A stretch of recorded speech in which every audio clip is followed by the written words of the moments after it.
Wow, good evening. That was awesome. Thank you all for coming out this evening as we begin another chapter in the history of the William Penn School District.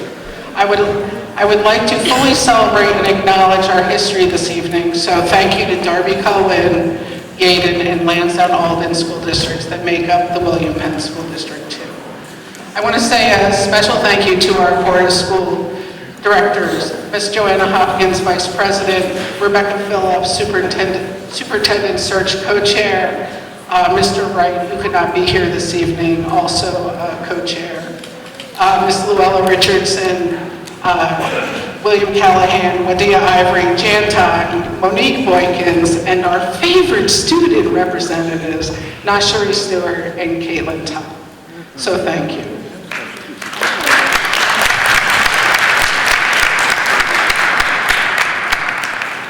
There were many weeks that I spent more time with my school board directors than I did with my own family.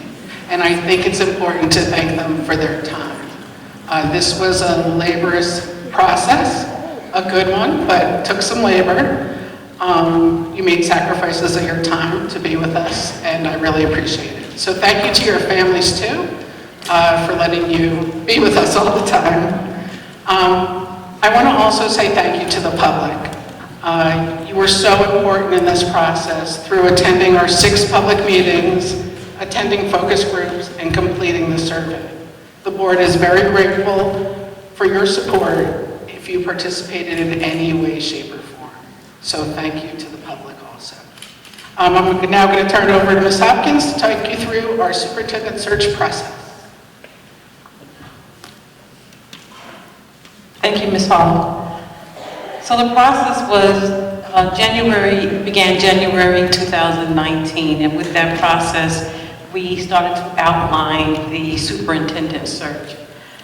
The following month, February 2019, we had agreed upon what that process is going to look like. March and April of 2019, we interviewed the superintendent search firm. And then in June of 2019, we had approved DCIU as our superintendent search firm. June, July, and August of 2019, we then began having search meetings, superintendent search meetings. September and October of 2019, we began the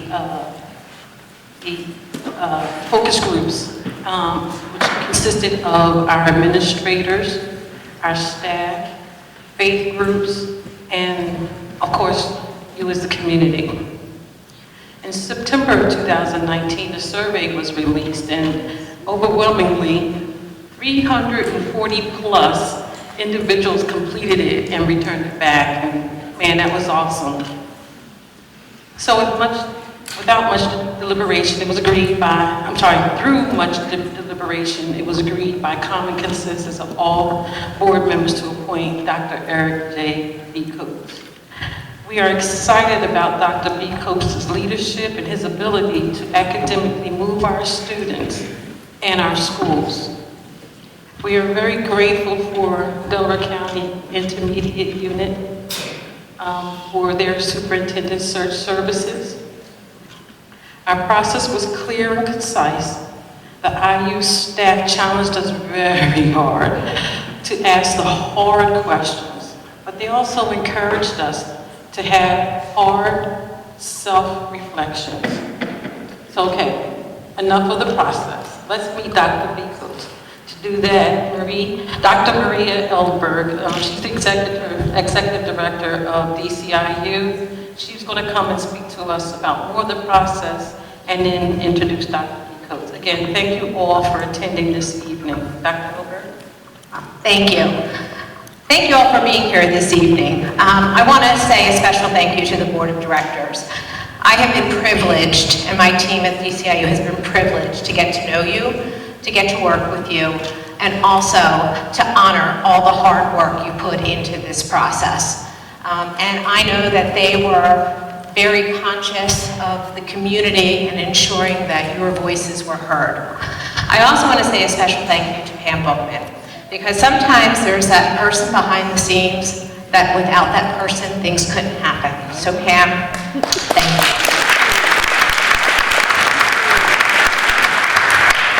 So I want to tell you a little bit about what's going to happen this evening. As everybody is aware, we sent out a release introducing Dr. Becoats as the finalist. And we asked the community to provide us questions. So we have your questions that we're going to ask this evening. We had 25 questions submitted. Of the 25 questions, 12 were the same question. So overall, we have 13 questions that we are going to ask. Dr. Becoats will give us a little introduction of who he is. We'll have a conversation and we'll go through the questions. He'll end with a couple remarks, and then I believe the board has a reception for Dr. Becoats in the community out in the foyer. You're not here to hear me, you're here to hear Dr. Becoats. So at this time, Dr. Eric Becoats.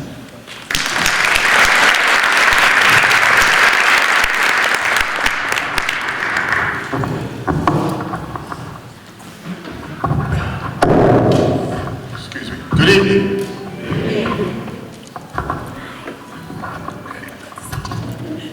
I'll say that one more time. Good evening. Good evening.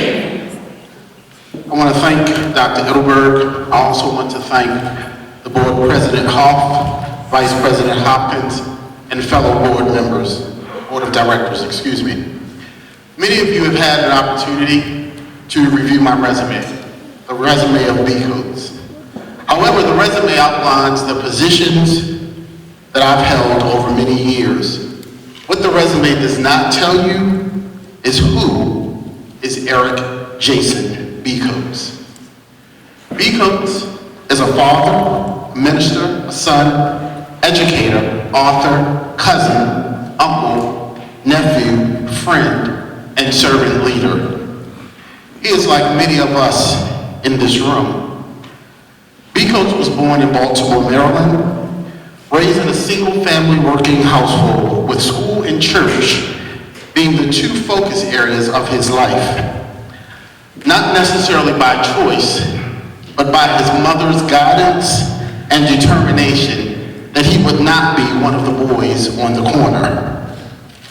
Becoats attended and graduated from the public schools in Baltimore, Maryland. He was an average student with some abilities.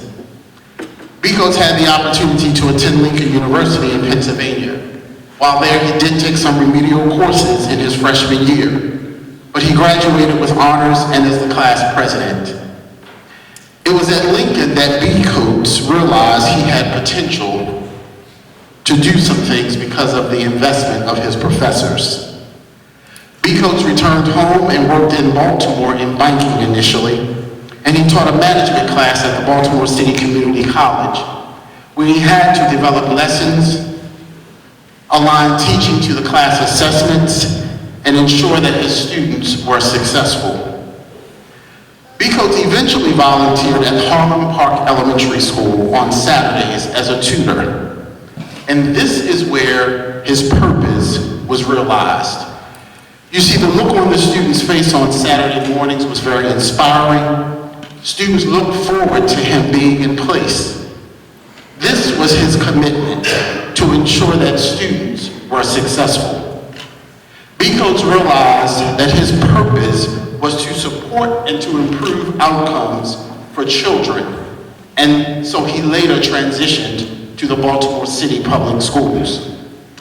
While in Baltimore City Public Schools, Becoats experienced some of the most happiest times of his life.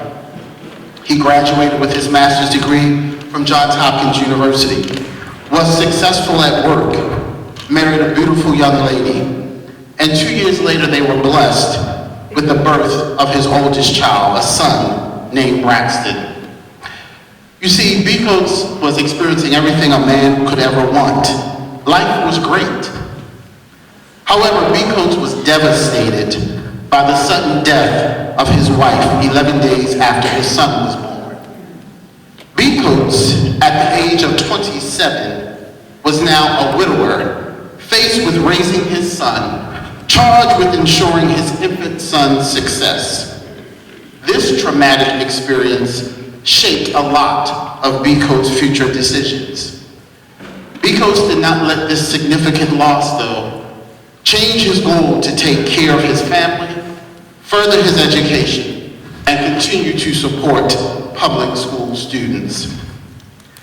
Becoats later transitioned to North Carolina with his 2-year-old son, who is now a graduate of Morehouse College, and he is a 6th grade middle school teacher in Charlotte, North Carolina. Becoats served in several capacities within 3 school systems in North Carolina. He continued his desire to teach in the classroom by serving as an adjunct professor at the North Carolina Agricultural and Technical State University. While in North Carolina, he married again and was blessed with a daughter who is now a freshman in high school. During this time period, Becoats flourished. Becoats was nationally recognized for his work in public education. However, he also learned from some professional and personal mistakes that were made. Becoats eventually transitioned back north to work in Chicago and then to the school district of Philadelphia. Becoats continued to lead efforts that ensured significant academic growth for students, especially in the school district of Philadelphia and the Acceleration Network, formerly known as the Turnaround Network. In this arena, he successfully developed, implemented, and monitored a model for school improvement, resulting in 5 schools being able to exit the network due to improved outcomes for students. Becoats loves interacting with people. He loves reading, watching football games, cooking special dishes, spending quality time with his children and his mother. He also desires to exercise. Can't tell you that happens often, but that is a desire of his. Ladies and gentlemen, I am Eric Jason Becoats. I am a dedicated and determined educator who believes that all students must have the opportunity to achieve and excel at high levels. I believe that this can be accomplished regardless of the child's circumstances. I believe it is our responsibility as adults to ensure that environments are conducive to learning. I want to be the superintendent of the William Penn School District because my beliefs are directly aligned with the mission, goals, and shared values of this district. I value the diversity within the community as well as within the district. I look forward to working with the board of directors. I believe that the district is in a great place for further growth as well as enhancement. I will be accountable for all of the students that we serve. One of my goals is to work with the board of directors, staff, teachers, families, unions, and community members to achieve the impossible. I want to hear the student voice. Students will be engaged. That is where I believe we can obtain some of our best ideas. I look at each student as if they're my own. And my belief is this: I have very high expectations and I don't make excuses for my high expectations. But if it's not good enough for my children, then it's not good enough for anyone else's children. I want every student in the William Penn School District to know that dreams can be realized. You can achieve. You will achieve. Know that obstacles are going to come your way, but it is not the obstacle that matters. It's how you respond to the obstacle. I am Eric Jason Becoats. I exist to serve, and I'm ready to serve the William Penn community. Thank you.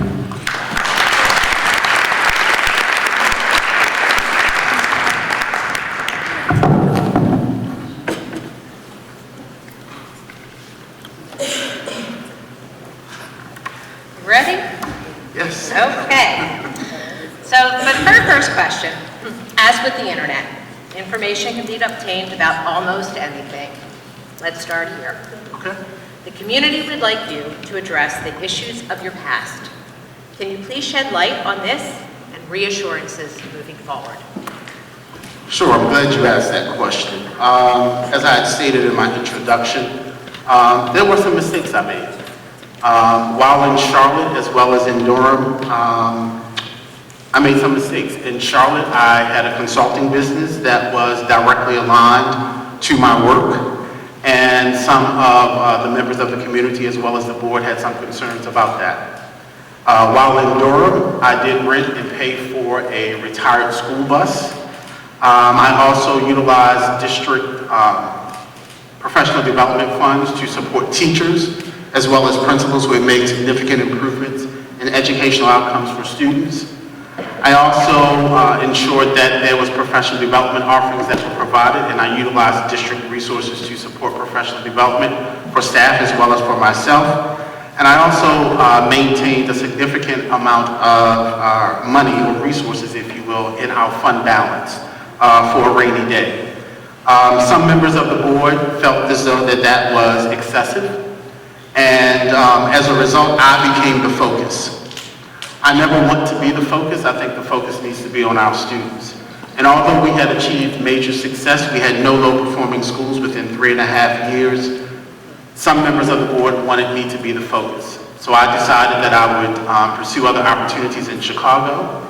I am pleased to share with you that my consulting business has been closed for over 15 years, and the incident in Durham, which occurred over 7 years ago, is behind me, and I have not and will not utilize district resources to support any personal or professional endeavors.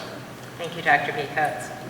So the William Penn School District is culturally diverse. How will you be a champion for all students, ensuring everyone receives a high-quality education that is equitable and make certain all students' needs are being met? As superintendent, I believe that I will serve as the advocate for public education in our community. I believe that equity is providing the appropriate resources for the population that's being served. It does not mean that everyone will receive the same. In some situations, I think students may require gifted and/or accelerated services, and we have to make sure that those students receive those services. In addition, I also want to make sure that the district is keenly aware of what is required to support other students. So some students may need intervention, some students may need additional time on task. And I firmly believe that we need to support students where the need is and based upon the population that we are serving. Thank you. The William Penn School District faces challenges. One such challenge is the need for improvement of the facilities. Buildings are old. There is a perception that playgrounds might not be safe. There are poor sidewalk conditions leading to schools, and the overall tired conditions of the building. What would be your plan to address and improve facilities of the William Penn School District? I think the first thing I would have to do as superintendent is ask the question, when was the last time or when have we recently audited our facilities, if you will? And if the answer was that we have not done that in a while, I would strongly encourage the board of directors to embark upon a facilities audit with an external firm if there was not ample staff in place to do that. I believe based upon that audit, we would then make some recommendations to the board of directors for improvements. We would probably want to rank order, if you will, our schools based upon their need from a facility standpoint, and then begin the process of supporting the repairs, if you will, that need to be made. I also believe, though, that there is an obligation of our state to support the buildings within all school districts. So I would definitely be an advocate for trying to go after and acquire funding for that as well. What is your leadership style? My leadership style, I would say to you that I am a versatile leader. I definitely believe in distributive leadership, and I believe in being collaborative. And let me say this, I am about business. I am about getting the job done. Excuse me, it's a little warm. If there are goals that need to be achieved, I believe that we need to have a way to definitely achieve those goals. I believe in working together as a team. The letter I is not in the word team, so it's not about each one of us individually. It is about us collectively and how we ensure that we meet our goals. I'm definitely one who supports team members, and I definitely encourage team members to first take care of your family because your family is what's most important. And if your family is not taken care of, then what you're doing in the work environment will be sacrificed as a result of that. So again, I'm versatile, distributive, as well as collaborative. What do you see as the greatest challenge at the William Penn School District? And what would be your plan for addressing the challenge? Three things come to mind. The first one being enhancing academic excellence. The second one being, I would categorize it as the health and wellness of students, staff, as well as for our facilities. And then thirdly, the financing of our district. So I definitely believe that when you have limited resources, you have to set a strategic direction, and you have to be very focused on where those resources are going if they are limited.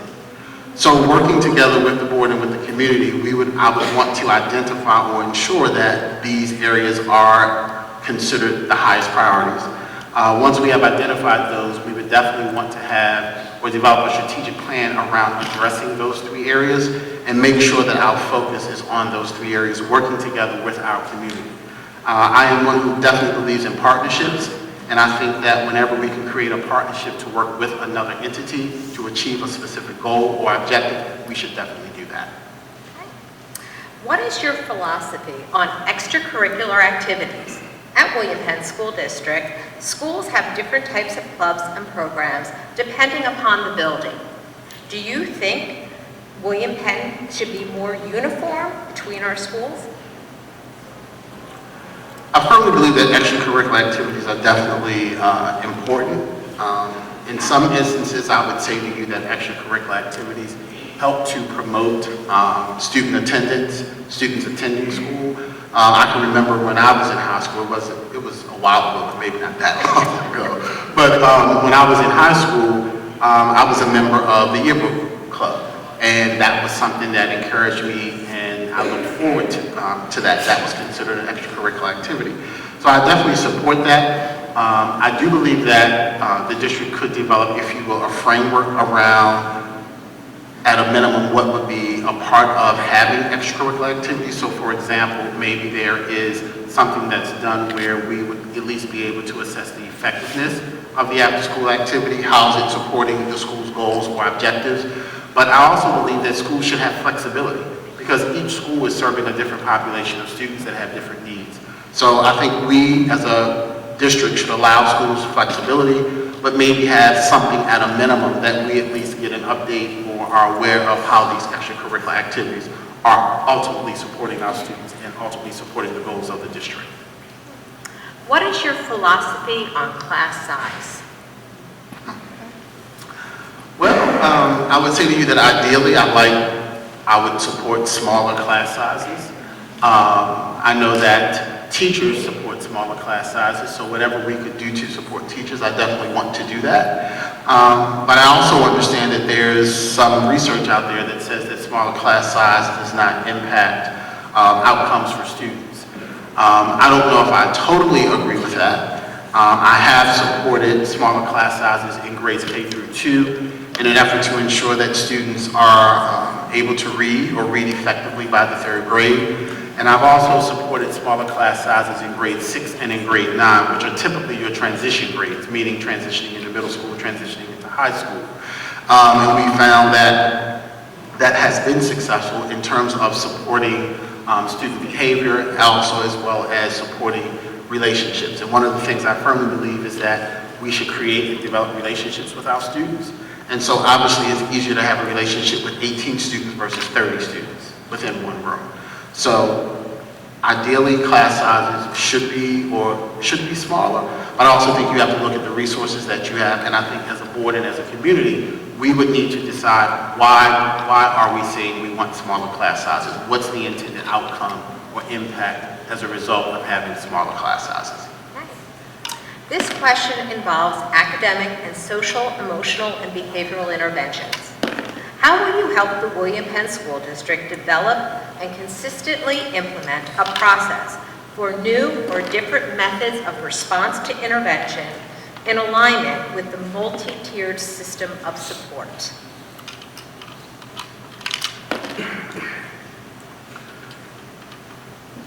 I believe I first would begin by making sure that I have a thorough understanding of what the district is currently doing in the area of MTSS, if you will, or the multi-tiered system of support. I also believe that we would have to have a process that first begins by looking at student data.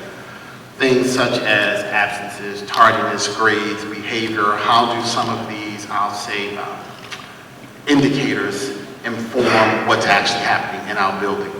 I also think that it's important that we must make sure that the interventions are not always punitive. I think a lot of times we want to punish or react that way with students, and I believe that one of the things we have to do is restore students. So what does that look like? How do we help our students learn how to effectively respond or act in a certain setting?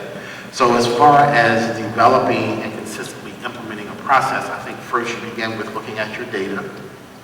I think you look at research that says what's working in other places like the schools within William Penn, and then we begin the process of actually implementing and monitoring the tool that we've decided that we would actually utilize. I also firmly believe, though, that there should be, at a minimum, some Tier 1 services that are provided to all students, and then based upon the needs of the students in the building, there would be Tier 2 and Tier 3 services that are also provided. Social emotional learning and supporting student needs, especially mental health, is critical at the William Penn School District. What programs and/or approaches have you used in the past and feel are important to explore in this district? I have used and believe in a few items, and I'll highlight those. Positive behavior intervention support. I know most of you are probably, or some of you are aware of that. That's also known as PBIS. That is an effective tool that has been utilized. I believe that you have to utilize it with fidelity. It also has to be agreed upon or buy-in by the entire staff and the people within the building, as well as the students. And I talked earlier about having student voice. I think students can also have a voice in developing what does PBIS look like, especially when it comes to some of the consequences, because what I found is that students actually establish harder consequences sometimes than the adults. So I would definitely want, and we have utilized students as a part of the development of a PBIS system. Secondly, I would say second step is also a tool that has been utilized in our K-8 environment, and that's more of a push-in model where a counselor could push in during the prep period of a teacher to actually talk about what are some positive behaviors that you would want to exhibit. There's a curriculum associated with that that carries us through the entire school year. I also am an advocate of character education. I think that is definitely one that can be utilized and implemented in schools. And lastly, I would say that the Devereaux Center for Effective Schools has done some significant research on mental health and provides professional development, not only for schools, but also for communities as well. So I think those would be some of the things that I would definitely want us to look at and consider. And I also think that we have to, as a community, be okay with talking about mental health. It's nothing wrong with that. I think a lot of times we tend to shy away from that conversation, but if we're really serious about improving and supporting our community, I think we have to have that conversation. The William Penn School District Board of Directors has been a strong advocate for fair and equitable funding as the district is underfunded and has financial challenges. What will be your approach to addressing this issue while ensuring high-quality education for all students and being able to fund the recommendations from the Curriculum Committee as the committee is in the process of curriculum reviews of subjects? As it relates to the budget, I believe as superintendent, I would want to review our current spending as well as our current budget priorities. I think it's very important to one, determine, is there a framework or a funding logic for how we provide resources to our schools? If it is not, that would be something that I would definitely want to engage in conversation with individuals with and potentially develop a funding logic where, for example, if one school has a significantly higher number of students who require special education services, rather than every student getting $1 per student, maybe that school would get $1.50 per student because their population is different. So how are we providing the limited resources that we have? I also want to go back and talk about, because in your question you said equitable funding. I think we also need to define what is equity. I think we utilize that word in public education a lot, but some places we don't have a definition for equity. So what does equity mean? I think that would be very helpful so that as we begin to share, provide resources, the entire community understands and knows what our definition of equity means. In terms of the budget, I think it definitely needs to be directly aligned to the strategic plan that we would have for the district. And I think that we would begin to focus, having laser-like focus on a specific few priorities, making sure that our budget is aligned to that. And again, I am an advocate for public education, so where we need to ask for additional funding, fight for additional funding, write grants, get additional dollars to support what we're trying to do here in William Penn, I would definitely be behind that 150%. Okay. What are some ideas or plans that you have in order to engage students, parents, and the community as the next superintendent?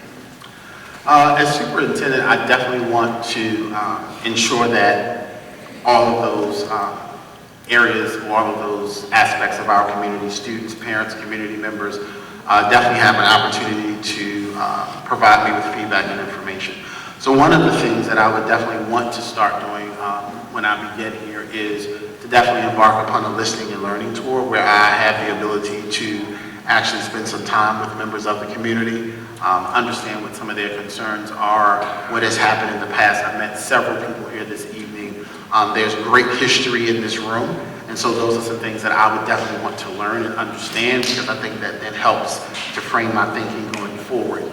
Some of the other things that I would like to do is also ensure that we have a superintendent student advisory committee or something similar to that, where students have a way to talk with me and talk to me about what's happening, what are some things that they would see happening differently maybe, what things they want us to continue. I also see us having a teachers task force or a teachers advisory committee as well. And when I talk about engaging the community, I don't always believe that the community has to come to me or come to us. I want to be in the community. So there are going to be opportunities for parents to have dialogue sessions with the superintendent where I'm actually out in the community and I will be depending upon members of the community to help me determine where those locations are. Is it partnering with churches? Is it with the Y? What agencies or organizations can we partner with so that we can begin to have conversations and dialogue? So that's how I would see me initially engaging with these individuals within our community. What is your philosophy on professional development for staff? Well, I firmly believe in professional development. I think all of us as adults definitely need to continue to grow. One of the things I also understand, though, is that we have to differentiate what we provide. Everyone's not at the same level. They never are, they never will be. So how do we differentiate our professional development? And so I definitely want to ensure that if there's a new initiative or if there's a new focus that we have on a particular project, we need to make sure that people understand how we want to implement that, what does it look like, what are the anticipated outcomes, and I firmly believe that we have to professionally develop individuals for that particular task. I also firmly believe, though, that there are experts within the building, within the schools, within William Penn. So how do we utilize those experts to also help us grow the individuals that are within the district? And so I believe that professional development is key, and it's not only for the individuals within the schools. I also see professional development being important for individuals within the central office as well. And the last question is, what is your plan for your first 90 days? My first 90 days, I'll just say the 3 L's: listen, learn, and lead. That's my plan. One of the things I will be able to do and share with the community at the appropriate time is an entry plan. And the entry plan will outline what I anticipate happening over the first 90, maybe to 120 days, keeping in mind that I'll be starting and shortly thereafter, there's summer. And I'm sure people will be enjoying their summer break. So there are some things that I will be doing and outlining for that period of time. And more importantly, I really want to listen and learn because, again, exhibited tonight for me was there's a lot of history in this district.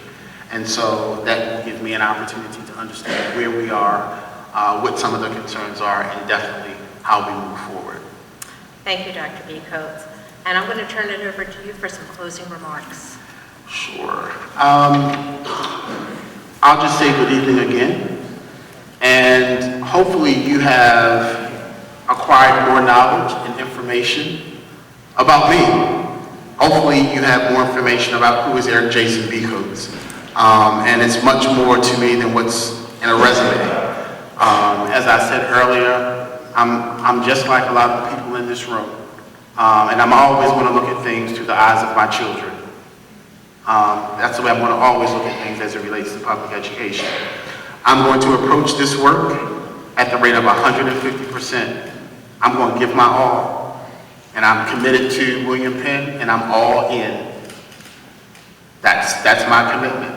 I believe that we can accomplish anything together if we put our minds to it. To the Alden community, the Colvin community, the Darby community, the East Lansdowne, and Yaden communities. We're going to work together to make sure that things happen. I understand that there's a history, and I want you to help me learn about that history. But I think that this can only be accomplished by us working together on one accord with a common vision.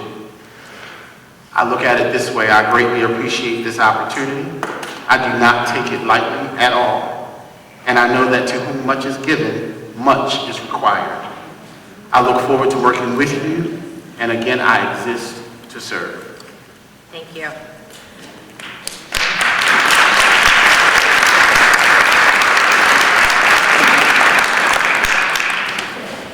Thank you, Dr. Edelberg. Thank you, Dr. Edelberg. Thank you, Dr. Becoats. Snacks will be served in the back. Thank you, everyone, for coming. I look forward to this next chapter in serving the public.